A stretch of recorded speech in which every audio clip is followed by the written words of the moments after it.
જય હિન્દ વિદ્યાર્થી મિત્રો, welcome back to our YouTube channel.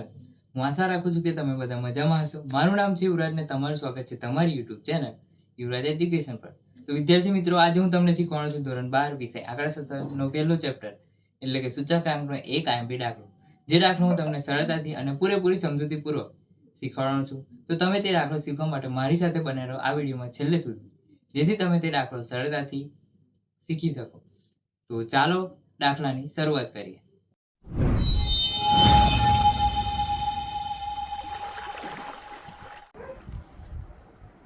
તો ફરી એકવાર તમારું સ્વાગત છે આપણા નવા દાખલામાં. તો નીચે આપેલી વર્ષ 2015ના ઔદ્યોગિક ઉત્પાદન જથ્થા અને ભાર અંગેની માહિતી પરથી ઔદ્યોગિક ઉત્પાદનનો સૂચકાંક ગણો અને તેનું અર્થઘટન કરવાનું છે. તો અહીંયા 2015નું જે ઔદ્યોગિક ઉત્પાદન અને જથ્થો અને ભાર આપેલ છે તેના પરથી આપણે સૂચકાંક ગણવાનો છે. તો અને ત્યારબાદ તેનું અર્થઘટન કરવાનું છે. તો અહીંયા આપેલ છે ઉદ્યોગ એકમ 2014નું 2013નું ઉત્પાદન, 2015નું ઉત્પાદન અને ભાર.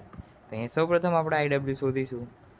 તો અહીંયા P0 અને P1 પણ આપેલ છે, તેથી આઈ શોધીશું જેની મદદથી, એટલે કે 2013નું ઉત્પાદન અને 2015નું ઉત્પાદન આપેલ છે તેની મદદથી આપણે આઈ શોધીશું. અને ભાર તો આપણને આપેલો જ છે, જેથી આઈડબ્લ્યુ મળી જશે અને તેનું ઔદ્યોગિક ઉત્પાદનનો સૂચકાંક આપણે ગણીશું.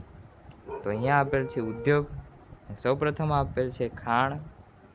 તો ખાણ P0 2013નું ઉત્પાદન એટલે 10, અને અહીંયા 2015નું ઉત્પાદન એટલે 15, અને અહીંયા P1 એટલે કે 15 આઈ શોધીશું. તો P1 છેદમાં P0 એટલે P1 એટલે કે 2015નું ઉત્પાદન અને P0 એટલે 2013નું ઉત્પાદન, એટલે 15 ગુણ્યા 100 કરીશું. 15 ગુણ્યા 10 ગુણ્યા 100, 15 ભાગ્યા 10 ગુણ્યા 100 બરાબર 150. અને ભાર આપણને આપેલ છે 4, તો 150 ગુણ્યા 4 તો 15 ચોક 60, 600. ત્યારબાદ આપણને આપેલ છે ટેક્સટાઇલ્સ.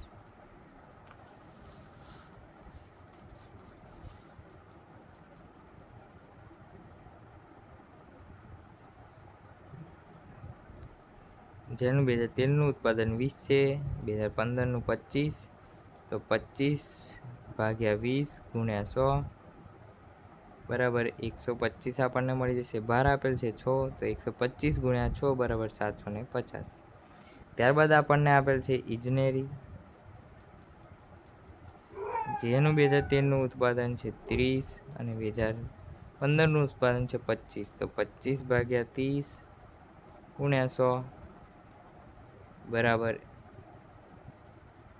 2500/30 આપણને મળશે. તો અને ભાર આપણને આપેલ છે 30, તો 30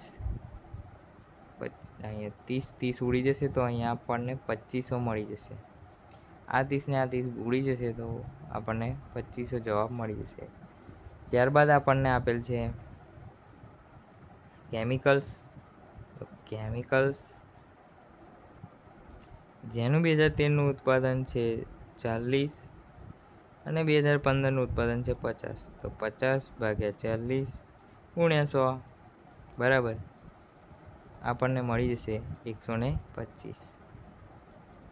ભાર આપણને આપેલ છે 3, તો 125 ગુણ્યા 3 બરાબર 375. ત્યારબાદ આપણને આપેલ છે ખાદ્ય, જેનું 2013નું ઉત્પાદન છે 50, 2015નું ઉત્પાદન છે 60, તો 60 ભાગ્યા 50 ગુણ્યા 100 બરાબર 120, તો 120. અને ભાર આપણને આપેલ છે 4, તો 120 ગુણ્યા 4 બરાબર 480.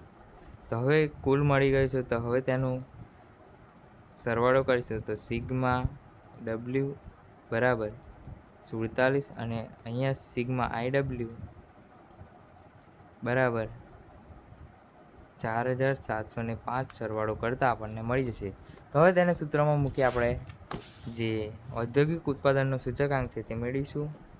તો ઔદ્યોગિક ઉત્પાદનનો સૂચકાંક બરાબર સિગ્મા આઈડબ્લ્યુ છેદમાં ડબલ્યુ બરાબર 4705 છેદમાં ડબલ્યુ એટલે કે 47 બરાબર 100.10 આપણને જે ઔદ્યોગિક ઉત્પાદનનો સૂચકાંક છે તે મળી જશે. તો હવે તેનું અર્થઘટન કરીશું. તો અર્થઘટન, તો તો આધાર વર્ષ 2013ની સરખામણીમાં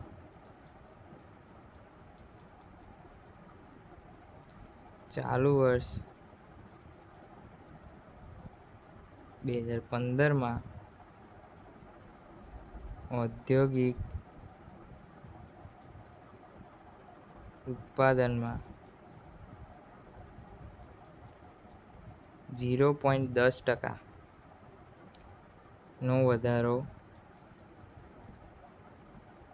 થયો છે તેમ કહેવાય.